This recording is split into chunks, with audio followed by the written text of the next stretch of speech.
नमस्कार दोस्तों, कैसे हैं आप लोग। उम्मीद है अच्छे ही होंगे। सूचना के इस क्रांति में एक पहल मेरा भी।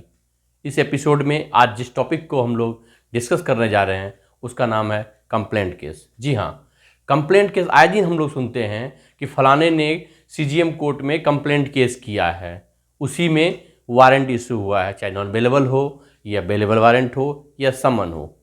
तो आज हम जानते हैं कि आखिर कंप्लेंट केस कहते किसे हैं और सीआरपीसी में क्रिमिनल प्रोसीजर में इसका कौन से सेक्शन के तहत ये गाइडेड होता है, या कभी कभी से यह भी बोलते हैं 156 का एप्लीकेशन। तो उसको समझते हैं कि आखिर आवेदन जो होता है 156(3) का सीआरपीसी के तहत, वो आवेदन आखिर कैसे दर्ज करना चाहिए और उस आवेदन को दर्ज करने से पहले किस किस प्रोसीजर को हम लोग को एडहेर यानी फुलफिल करना चाहिए। तो अंत तक बने रहिएगा। चलिए चलते हैं। कंप्लेंट केस सीआरपीसी में सेक्शन 2 का सब क्लॉज डी वो डील करता है कंप्लेंट। आखिर कंप्लेंट किसे कहेंगे, पहले इसे समझते हैं। Complaint as per the section 2 sub clause D of CrPC any allegations that may be written or orally placed before magistrate. कोई भी एलिगेशन, चाहे वह ओरल हो या रिटन हो, जो मजिस्ट्रेट के सामने समक्ष प्रस्तुत करते हैं, डायरेक्ट वो एलिगेशन हम लोग मजिस्ट्रेट के सामने एप्लीकेशन के थ्रू देते हैं, उसे ही हम लोग बोलते हैं कंप्लेंट। तो अब हम समझते हैं कि इसे दर्ज करने का सही तरीका क्या है। तो जो इसको तरीका को जो मैं बता रहा हूं, यह सीआरपीसी के तहत भी है और कुछ इंफॉर्मेशन टेक्नोलॉजी के आने के बाद इसमें कुछ रिवॉल्यूशन भी हुआ। इसलिए हमने बोला सूचना की क्रांति में एक पहल मेरा भी, इसमें हमने कुछ अपना भी आइडियाज जोड़ा है। तो इस चार्ट को लेमन कॉन्सेप्ट में समझाता हूं, इसको समझने की कोशिश कीजिएगा। और जो कम पढ़े लिखे लोग हैं, जो समाज के वो तबके के लोग जिसके लिए रियल में न्याय उसे नहीं मिलता है, उसे भी समझाने का आप लोग प्रयास कीजिएगा। चलिए समझते हैं। ऑफेंस हुआ यानी कॉज ऑफ एक्शन, कोई दुर्घटना घटी, चाहे उसमें मृत्यु कारित हो या अटेम्प्ट टू मर्डर हो या कोई छोटा मोटा झगड़ा हो जिसमें इंजरी हुआ हो।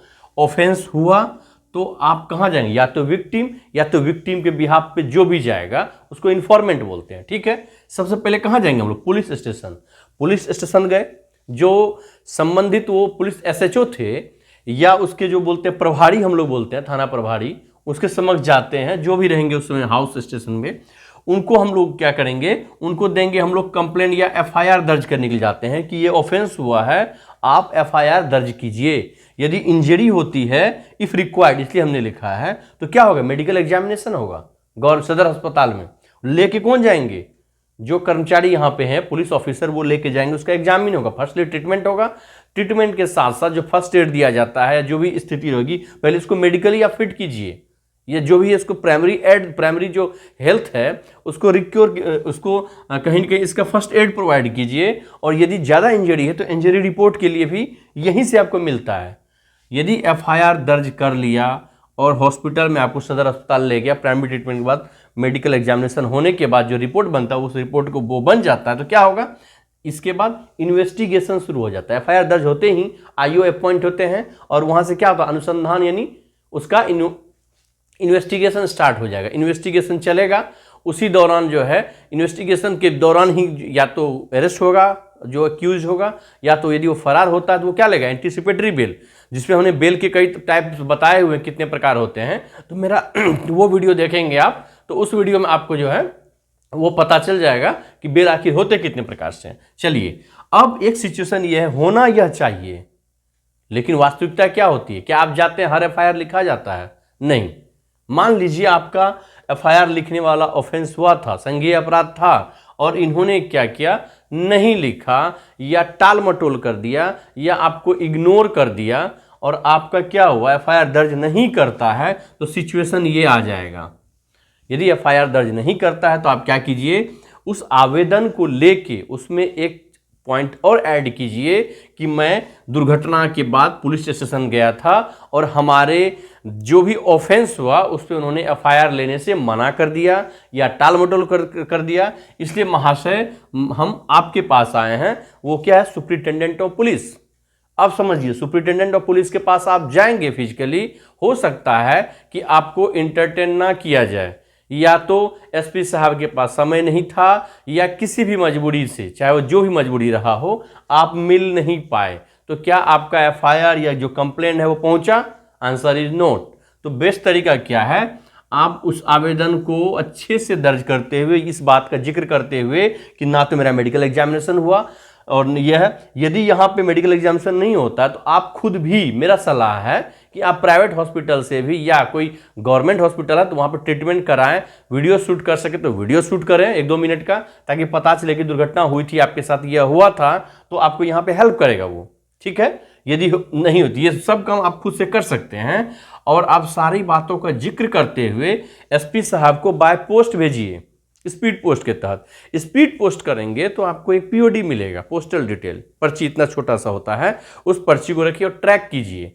उसकी खासियत ये है स्पीड पोस्ट का कि आप ऑनलाइन भी ट्रैक करेंगे तो पता चल जाएगा एसपी ऑफिस में, चूंकि ये सरकारी ऑफिस है, यहाँ जो एमटीएस होते हैं उनको लेना उसकी मजबूरी है, कोई नहीं कोई लेगा। जो भी लेगा, प्रशांत ले, निशांत ले, अनुपम ले, कोई भी लेगा XYZ, तो वहाँ लिखा रहेगा कि it is delivered to this, उस पर्सन का नाम। और इस पर्ची को आप अपने आवेदन में चिपका के रख लीजिए। उसके बाद आप यदि हो सके तो फिजिकली भी सर्व कीजिए और रिसीविंग ले लीजिए। यदि यह नहीं होता तो ये तो काम हम कर ही चुके हैं। यदि यह हो जाएगा, दोनों बेस्ट तरीका है, फिजिकली भी सर्व कर दिए और यहाँ भी सर्व कर दिए। 1-2 दिन तक वेट कीजिए।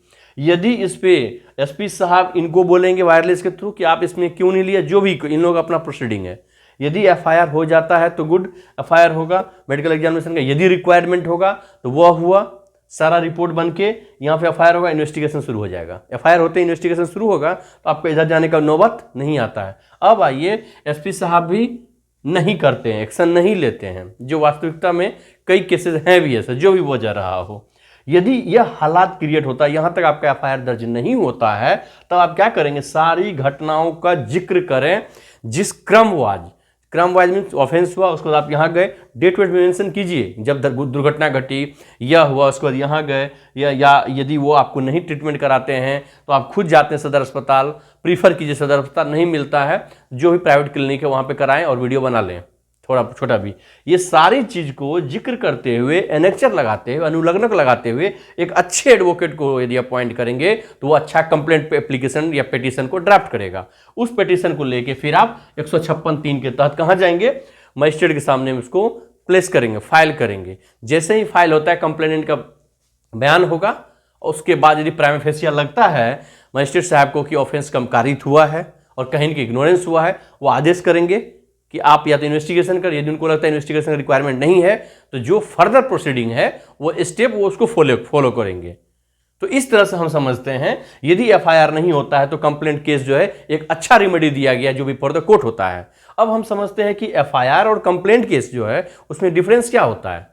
तो मेरा वीडियो दिया हुआ है कि कंप्लेंट केस और एफआईआर में डिफरेंस क्या है। यदि एफआईआर होगा तो वो स्टेट केस कहलाता है और ये कहीं ना कहीं डायरेक्ट कहाँ जाएगा, मजिस्ट्रेट के पास जाता है। डायरेक्ट आप कहीं ना कहीं मजिस्ट्रेट के पास जाते हैं, यहाँ पे पुलिस करती है। यहाँ पे इन्वेस्टिगेशन करने हो भी सकता है, नहीं हो सकता। यदि होगा पुलिस इन्वेस्टिगेशन तो किसके इंटरवेंशन से, मजिस्ट्रेट के इंटरवेंशन से। बट यहाँ पे एफआईआर होते ही इन्वेस्टिगेशन कौन करेंगे, खुद ब खुद आईओ जो अपॉइंट होता है वो इन्वेस्टिगेशन स्टार्ट कर देता है।